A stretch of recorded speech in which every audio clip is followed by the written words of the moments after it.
very special, first of its kind, a food inspiration demonstration, a little bit of cooking, love, everything happening here this morning, and a big, big tribute to my mum, Kiran, whose name is in my program, Kiran Wellness.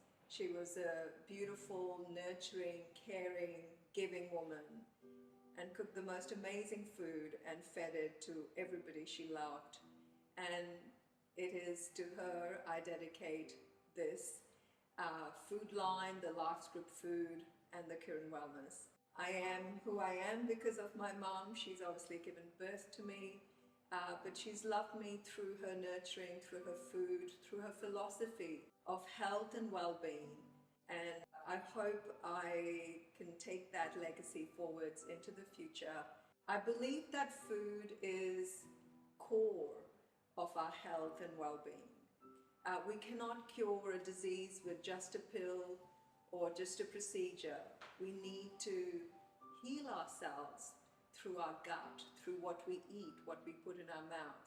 So in the second phase of my career, as I say it, the next 25 years of being a doctor, I hope to incorporate the philosophy of holistic health, of health that not only focuses on core aspects of medicine like tests, diagnosis, pills, but also on what makes us healthy, the food we eat, what we put in our mouths, how we think, our emotional health. So presenting to you the first episode of the Lifescript Food. And in the same principle of passing it on to generations, I've got my beautiful goddaughter Bella here, who is also a medical student, so she's a budding doctor. She will be my doctor when I get old and need a good doctor. So welcome, Bella. Thank you. And like me, she's a foodie. We spend our best moments in the kitchen. Yes. And so yeah, look at all this beautiful food. So Bella, let you talk a bit. So tell me about what is food to you and health and food to you. Wow, it's such a big question, but for me, food is so much more than just energy that we need to live every single moment of our life. It's love, it's memories, it's pure health. Every ingredient tells a different story. It's come from a different place.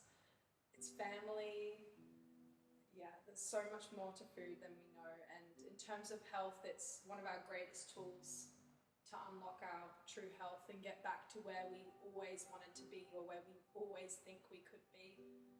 It has everything we need inside. So there's so much more to health than just medicine and pills. You can really unlock all of that with what's inside food.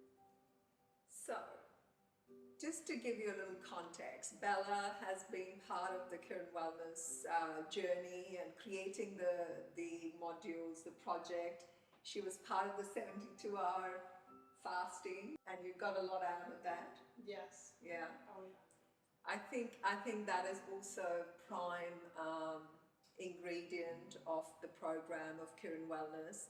Something I learned in my sabbatical, how fasting can be such a good reboot to our system, can help us, really rethink our relationship to food and how much food we need and how much we don't need and how our whole body works. So today we're not so much teaching how to cook. We're more sort of, I think, giving hands-on of what our food philosophy is. Of course we're going to cook and you can get some tips around that, but this is what I've been telling so many of my patients. I think I've written down khichdi recipes for so many of my patients. So this is to actually show you, I've got two incredible people that are just pure love in my life who are going to help me show you all what magic food is and how food is incredibly the best way to heal your gut, your brain, your health and everything. I can't wait. So let me introduce to you my first guest, and she is so connected to food. She cooks food for others. That's how I got to know her, because she started to cook for me and help me out when I was very busy. and provide me food, and that relationship goes over a decade. She's pure love. She cooks food for the homeless. So, can we bring and invite Veena Didi to our little home studio? And what an honor. Welcome, Veena Didi. So, this is Veena Didi. She's the food goddess. She cooks with love. I think I talk a lot about that in my food philosophy. Food is love. Food needs to be cooked with love. It needs to be consumed with love. And then it has to bring love to our health, to our bodies, to our lives. So, Veena Didi, please tell us about your journey with food. What do you do? What amazing things you do? Food is, it's not just the ingredient for our good health, but it gives us energy, it gives us so much positivity. And I always feel that if we cook the food with that positive energy, with that love and caring, and that thought that it's going to help somebody for their sustenance or their living, and it should transpire the positive energy and love to them. I always feel that whatever I cook, whether it is for my family or friends or even for homeless and vulnerable people for whom I cook every week, that it should give them joy, it should make them happy that they have something today on their plate that they enjoy. So, one of the myths that I break in my consulting room every day is good, healthy food should taste good. Because as human beings, we cannot do anything for good unless we enjoy it, we like it. Like with exercise, we won't do exercise if we don't enjoy it. So, food that is good for us also tastes good. And I think your food, Didi, is so healthy, it's so well made, and it's so tasty and it's good for you. So why wouldn't you do that? I say that to my patients, that cravings should be a thing of the past. You shouldn't have to treat yourself to bad food. You should keep wanting to treat yourself with good food. And this is what I have learned and observed, and I can see over a year that my mindset has changed. I want to eat good food. I actually like good food. My gut responds to good food. So imagine if we can get there, then we can have sustained good health. So do you agree that good food tastes good? Absolutely, and I feel the food should be more on the simplistic style, or it should be whole food, plant based. As much as possible, should be free from any preservatives. So we try to cook food which is easy to cook. So because all women they are busy, the moms with young children, working women. So we try to make the food which is in a very simpler form, requiring less ingredients and all fresh, easily available ingredients. We're going to make khichdi. I know khichdi is something that all Indians would know, but it's a one pot dish. We make it in a pressure cooker. It's got rice, it's got lentils, it's got lots of vegetables. Then we throw in lots of herbs and we garnish it with a bit of spices and seeds. In Indian cooking, we say khichdi can fix every illness. So I have written down recipes of khichdi for my patients with mental health, with colds and flus, with all sorts of gut issues, and it has helped them. And I'm going to invite my second beautiful friend, Reena, who is again another generation, but she is just a beautiful, beautiful cook. I mean, her hands are magic. Everything she makes is always tasty. And she comes from a background of a farming family. Her sister is an Ayurvedic practitioner. So food, the love, respect for food, the origin of food, food as medicine, that just comes as second nature to Reena. So she is just a beautiful friend and inspiration. So I welcome my beautiful little sister, gorgeous woman, mother to be, Reena, to my kitchen. Tell us about you and about what food means to you. Food for me is like, food warms your heart and feeds your soul.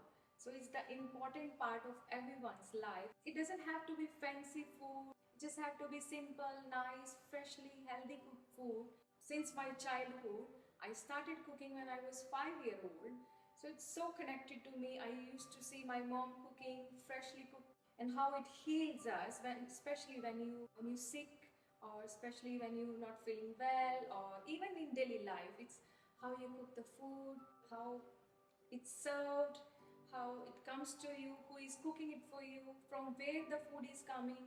And after all these things happen, and then it comes to you in that plate, the magic start. For me, it's a magic. It's just a pure magic. So you can imagine the three of us never order Uber when we're together. We just cook and eat, and Yeah. we eat and cook, and Yeah.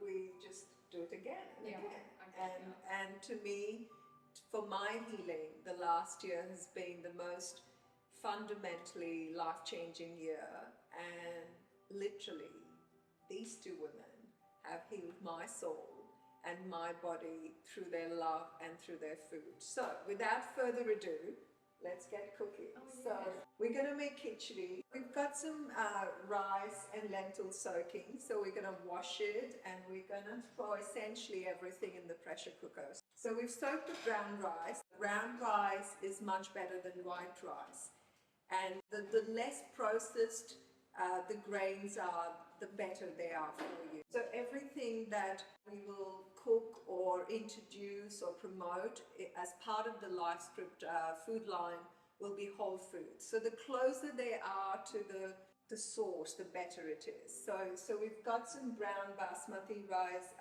soaking there, and we've got 2 types of lentils. So we'll throw that all in with all these beautiful vegetables. It's really important to soak your grains, to soak your lentil. That does quite a few things, and it's very important to wash it well as well. So really rinse it and take it through at least a few cycles of rinsing it through cold water. So you clean it properly and you soak it after you clean it. One of the beautiful, simple things to do is make a salad. What you put in it, the dressing, that makes all the difference. Today, my friend Veena Didi is going to show us how to make a very, very simple salad. It's one ingredient. You can literally use any ingredient. So one day you can have cucumbers, one day you can have carrots, one day you can have beetroot. So it's a one ingredient star salad, and you can combine it with a bit of khichdi, with a bit of crepe we're going to show you in a minute.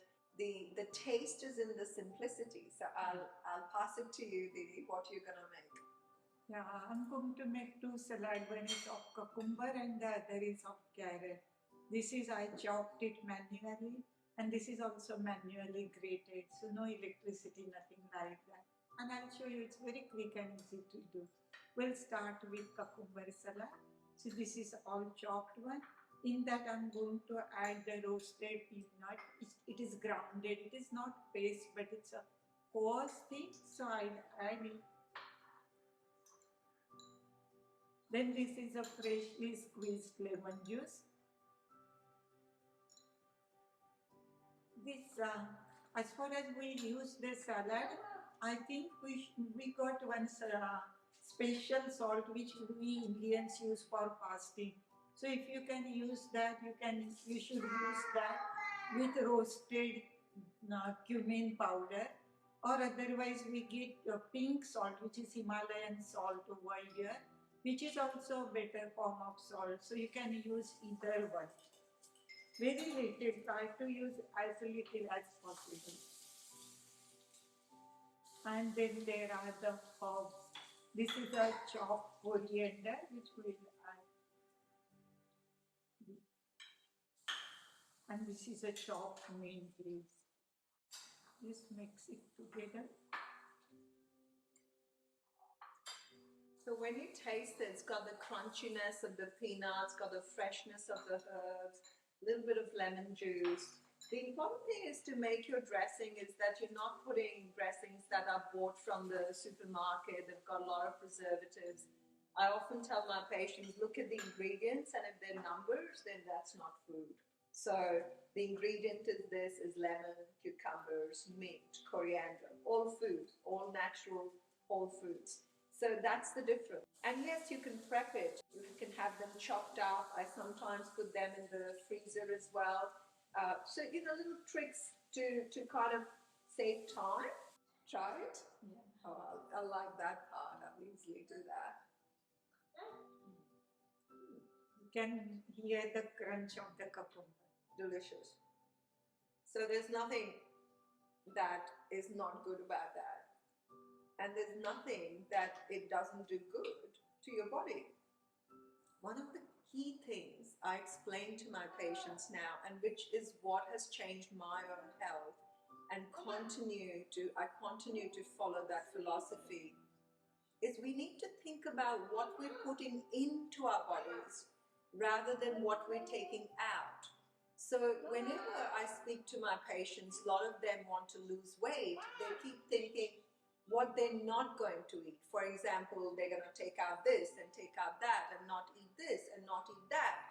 And I say to them, before you do that, you think about what you're going to actually eat. You need to plan that. You need to think, okay, what am I going to put into my body? So you've got to think, I have to eat whole grain. I have to have lentils. I have to have vegetables. I have to have more fruit. I have to have more plant-based proteins and tofu. Some, whatever it might be. So it's very, very important to decide what you're going to eat before you decide what you're going to not eat. So restriction is never a long-term solution for any problem. It's about nurturing yourself to good health. So that's the whole philosophy of Kiran Wellness, of the Lifescript Food, is not about deprivation, not about restriction, but about what you're putting in. Good, wholesome, healthy food, whole ingredients. So this crunchy cucumber salad with 4 ingredients, nothing bad for you, it's a winner. And I could eat that whole bowl. And this is just one English cucumber, so it's not too much, just one, and you can eat it. The whole family also, a family of 4 can have with their lunch or dinner. And if you ate that with a bit of khichdi we're about to make and other things, it's beautiful. Or you could do the same with the carrots. Yeah. And if you didn't like carrots, you have cucumbers, or you do whatever. I have taken 2 carrots and grated them. I would like to add something before I make it. Many people say, why don't we have the carrot juice or fruit juice instead of eating the whole carrots or whole fruits?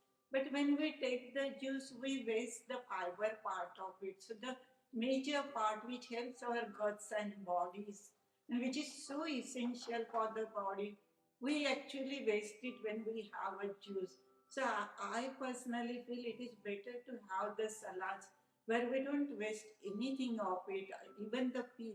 If we don't peel also, we don't waste even the coverings also. So I feel it would be better to have the salads than instead of just juices. So let me talk about what Veena Didi very well said about fiber. One, not wasting. We live in a society of abundance, so we very happily throw half the ingredients in the bin. We don't even think about it.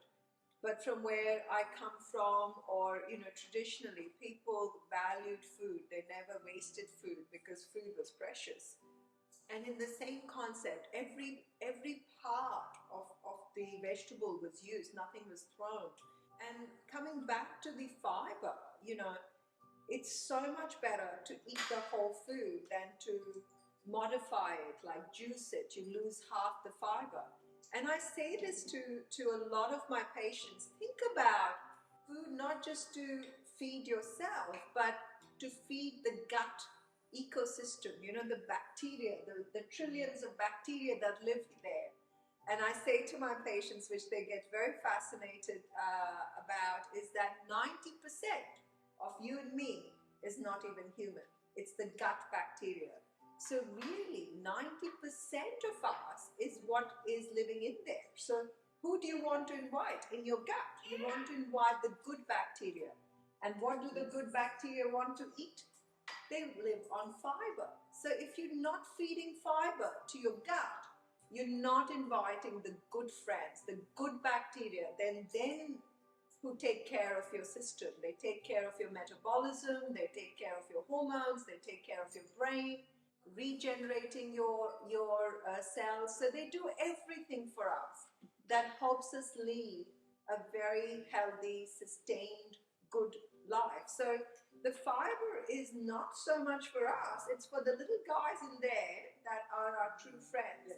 So it's the ecosystem, and I think more and more we're beginning to realize that. And one of the top studies on fiber actually proves that the fiber is the single most important factor for longevity. So the more fiber you eat, the more good plant-based fiber we have in our diet, the longer we live. So longevity is based on good macrobiotic plant-based fiber. And it creates that volume to your food as well. So it fills your stomach, and when the stomach is full, the stretch receptors, they give a signal to the brain and say, well, I'm full. I don't need to eat more. So you're not going for the third, fourth, fifth helping. You're not eating, more than you should eat. We need to redefine our love and joy of food and how we see it, and the process of making it come live, and then the process of it nourishing us. One of the myths I want to bust is that I don't think human body is not designed to love good food. So even if you think, no, I can never eat that, try it in a good, healthy, pure form, and you never know. You may start loving to eat good food. And when you do start loving to eat good food, then you start loving your life and your health, and you never look back. And you can almost hear the whistle of the pressure cooker. So it's been less than 10 minutes, and our khichdi will be ready soon. Okay. So if someone hasn't grown up with pressure cookers, it is the sound of dinner is getting ready. It's the sound of your excitement. This is how I've grown up. Is that true? Yeah.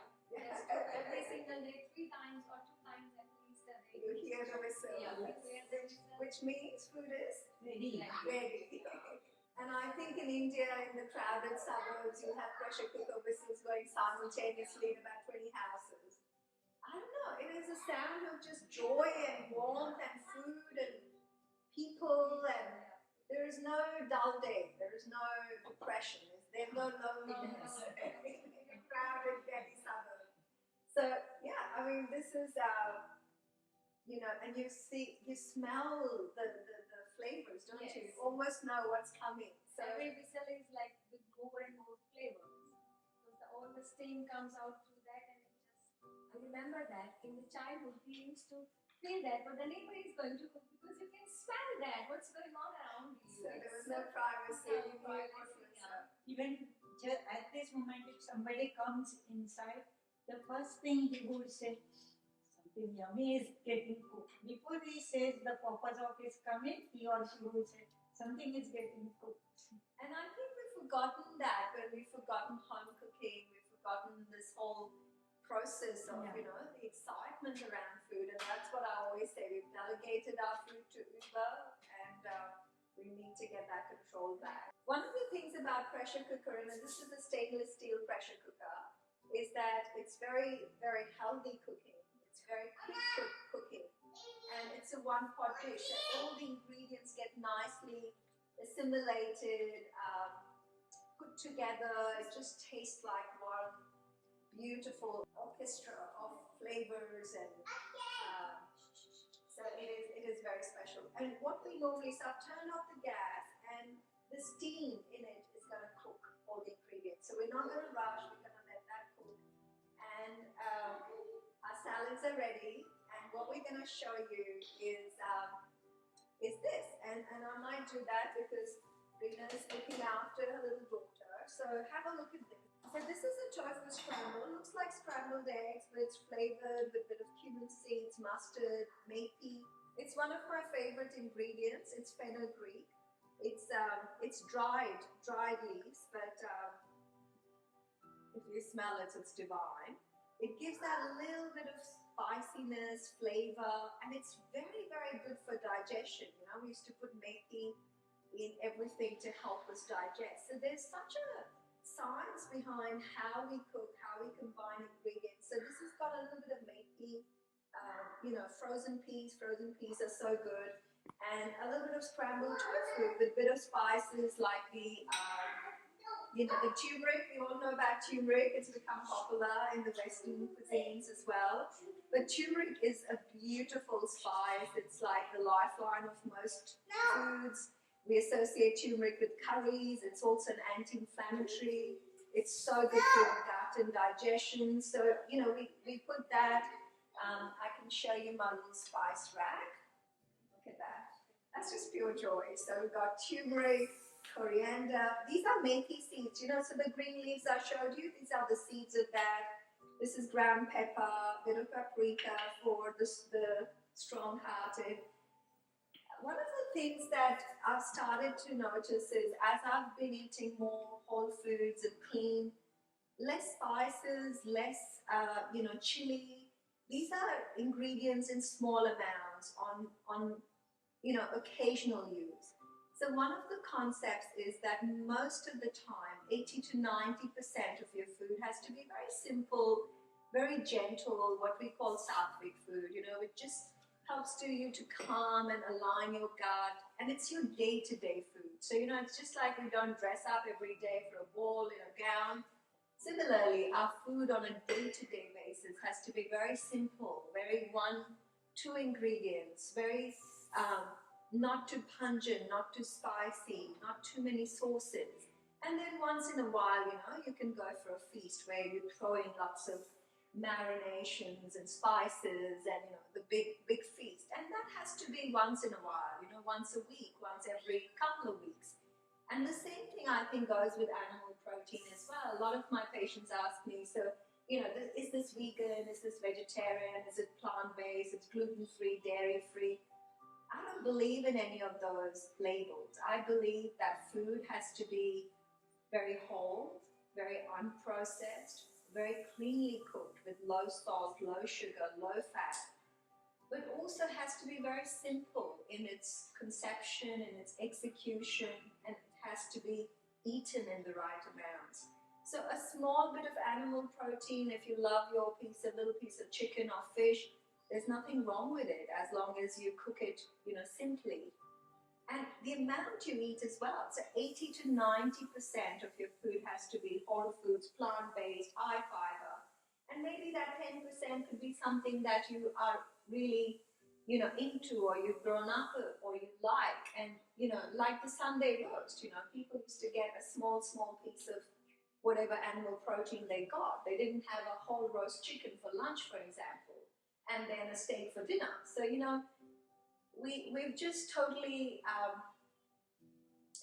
gone wrong with the abundance paradox of, how we're eating. So we're eating too much, and we're eating too much of the animal protein too often. So my concept of food is not excluding anything unless there's a specific reason. If you have celiac, of course you can't eat gluten. Or if you're dairy sensitive, you don't eat dairy. But essentially, no food is bad for you as long as you stick to the principles of what quantity you're eating it in, how you're combining it with other foods, how you're preparing it, and then how you are, combining it with other foods. So I think I'm not about a vegan or vegetarian or plant-based flag, but essentially about good food eaten, in a good way and cooked in a good way. So that's my tofu mash. You have that with a crepe. It is absolutely delicious. Rena made it for me last weekend, Rena? I think so. And with some flat bread and some homemade yogurt. That reminds me, I must talk about the yogurt. And it is absolutely delicious. Someone asked me yesterday, why tofu over eggs? And my simple answer was, tofu is more plant-based, it's less inflammatory, it's a very rich source of protein. So essentially you can eat it more often than eggs, and it is less inflammatory for you, and it's easier on your gut. So that's why you may choose that over scrambled eggs, and it tastes delicious. I'm going to take out my homemade yogurt, which I'm very proud of. And again, like Rena said, Food has stories, it's got memories. So one of my friends who used to be my dance teacher gave me a culture of her homemade yogurt. And what a best gift she could give me, because I've been making yogurts with it every day at home. And you know, it is got one ingredient, which is just whole organic milk. And I don't have to read the labels of the yogurt in the supermarkets with all the other ingredients they may have, and it tastes absolutely delicious. And you don't need to add anything to it, because you just want to eat it as is. So let me take that out of the fridge. So I know this has got a little water in it now, but essentially that's my pot, again given to me by Bina Didi. And you just warm or boil the milk, any milk that you like. If you have lactose free, that's fine. You want to do a light, you can, but you can use whole cream organic milk. To me, that's the creamiest and nicest, but you can use any milk you like. And you put it to boil in a pan, and then you let it cool down. And you let it cool down to a temperature where if you put your little finger in it, it's just warm enough. It's not too warm and it's not too cool.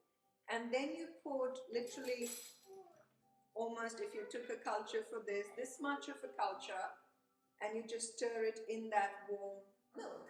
And then I put that container into my oven overnight, and in the morning, it's that moment of truth when you take it out and it's set, and you put it in the fridge, and you can have it for your lunch or dinner that day. So that's just homemade yogurt. It's a traditional and all Indian households. I don't think you will find a household in India that doesn't make their own yogurt.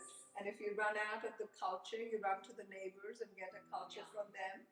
So, and it's a great complement to other things. And you know, again highlighting that everything comes in combinations, and you know, so you get a little spice from the khichdi, then you have a little bit of yogurt on top, and then you crunch the salad. And so yeah, so that's homemade yogurt.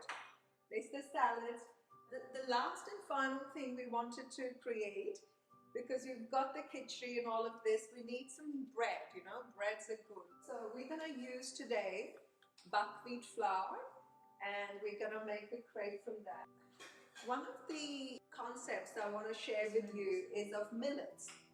A lot of my patients haven't even heard of millets, and when I say eat millets, and they say, what are millets? So these are these little grains, you know. This is what I'm holding here. The red is the ragi, and this is a jowar millet. So these are little millets.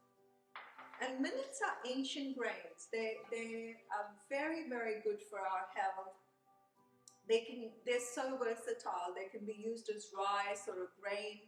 They can be put in salads. You can soak them, cook them as rice. We're going to do a millet crepe today, and the crepes you can use as sour or savory or sweet. So, you know, we can have a little pancake, and you can have it with fresh berries and a bit of yogurt, or you can have it with a lentil soup. So they are so versatile. They're full of fiber, and we know we've just said how good fiber is for you. They're very good for your gut health. They reduce the gastric emptying, so you know they stay in your gut for a long time.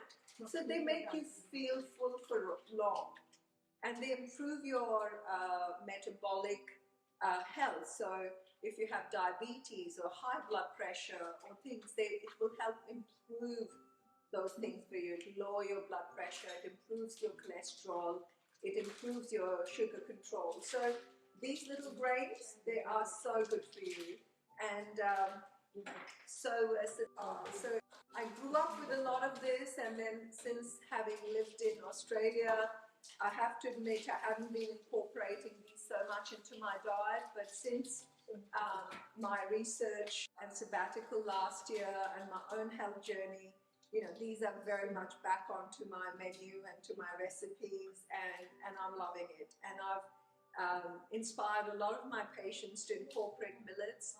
Very good for women's health as well. So I have a lot of young patients whose hormonal imbalances are better when they've incorporated millets, you know. So many of us in the modern world suffer from constipation, and our gut is not very healthy. And incorporating this, because of their fiber content, it really improves our gut health. So shout out for millets. It's there. You want the unhulled millets, you want, these little grains.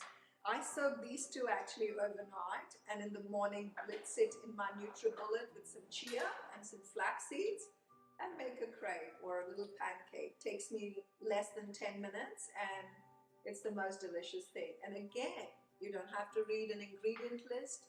It's just whole, it's pure, it's not come out of a packet.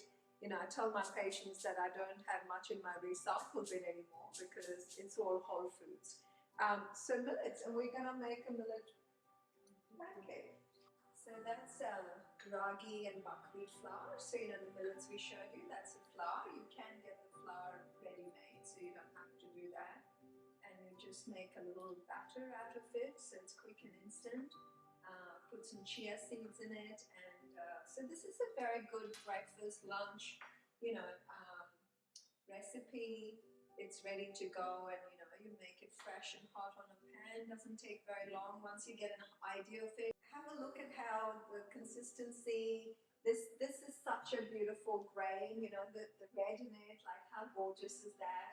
And one of the things about millets is that I tell patients it uses the least amount of water to grow. So it's a very eco-friendly grain. If you eat something like this versus a hamburger, your imprint on the world is 2,000 liters less water per meal. So, that's got to have some advantage as well. So, I think it's really important that we're consciously thinking about our food, about our gut, about the environment, and the long-term impact of it. So these little grains are a winner. And anything in moderation, so not that you eat only these grains, but incorporate that into your meals, into your diet, and your gut will thank you for it. I've had patients who used to open their bowels once every 3 days, and now they're regular, and just doing that, brings a smile to their face, and it really changes their life.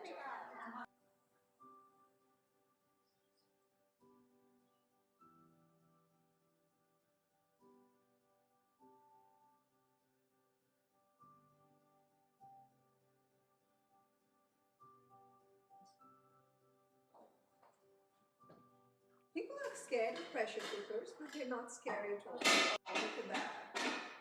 That's just gold. We're all done. Just have a look at that. I mean, what can go wrong with that? This is just pure whole foods, fiber, protein, vitamins, everything, fat, everything you need. And if you eat this and you don't eat any junk, there is no way you're not going to get healthier. And look how much it cooks in just one pot in just 15-20 minutes. And I do my big food prep on a Sunday, and it lasts me for the whole week. And I know in my busy week I have food like this sitting in containers in my fridge. So do I feel tempted to have Uber Eats? No. Do I feel tempted to eat out? No. And I eat good, healthy food every day of the week. And it's easy, it's sustainable, it's cheap, it's not expensive. That's another myth. Eating healthy is not expensive, but you've got to know what to eat, how to cook it, fall in love with it, and then fall in love with your body. So we're plating it all up with the salads, the tofu, the khichdi, and that's your whole meal. It's got whole grains, it's got lentils, legumes, seeds, nuts, protein, vitamins, home cooked with love, and it tastes beautiful. My real mission is to spread this. I want people to be cooking and living healthy and never thinking that good food is not taste good or it's not doable. So this is guys the whole philosophy of Kiran Wellness, the Lifescript Food. It's whole, it's unprocessed, it's home cooked, it's cooked with love. It is to bring love to your body, to your life, and it is doable and sustainable.